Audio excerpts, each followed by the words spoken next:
care for another human being? What if shame had purpose?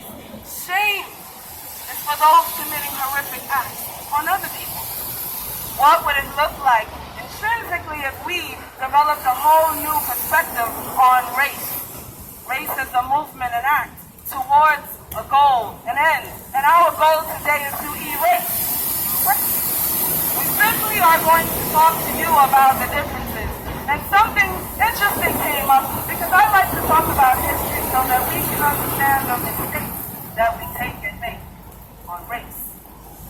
So there's this historian in Philadelphia that has a museum. It's a Holocaust museum on slavery. And he was a collector of these alligators with these black babies.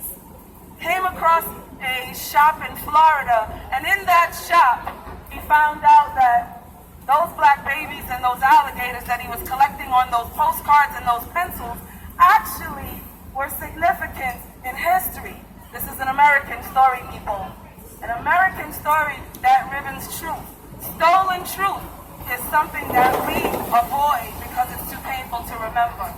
When I think about race, when I think about those babies and those alligators, the significance in that black collector's archives was from the 1800s to the 1940s.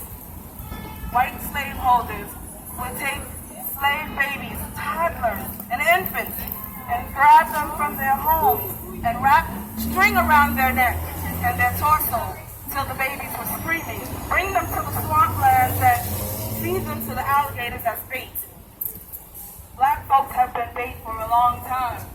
When you think about full circle, the journey that we've all been on, race is a way to conquer and divide, constricting and its man-made construct.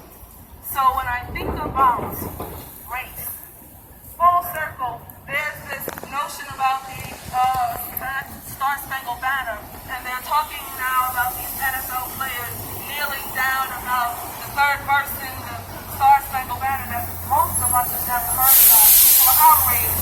I'm looking at television and I see a broadcaster talking about the fact that little kids or girls decided to try to do a he had a gentleman on that show for the phone, and they got into this debate back and forth. What he was saying was, it's a shame that tiny little girl is kneeling down at her front side. She will be ridiculed about taking stand for something that's emotionally charging her. He challenged the fact that It's about race in America. It's not just the people of color. those had explained to her, and the commentator explained, no, sir, her father is There's been conversations about race in America. several members in the family. And what he said was, she understood what he was doing, he applauded her. And so the white commentator said to her, well, if you don't like how you're being treated, why don't you go back? The funny thing about race is everyone wants to take ownership to a piece of power. They don't understand what power really is and does. Power is not taken over. It's having the authority to oversee what needs to get done. So I'm sharing with you today that race is a ridiculous act of challenges for people who are existing. And what if we took race and erased it? What if we took race and replaced it? And what if we took our minds and our perspectives and changed them to another direction? So I'm listening to on the news once again because current events are always showing us the past.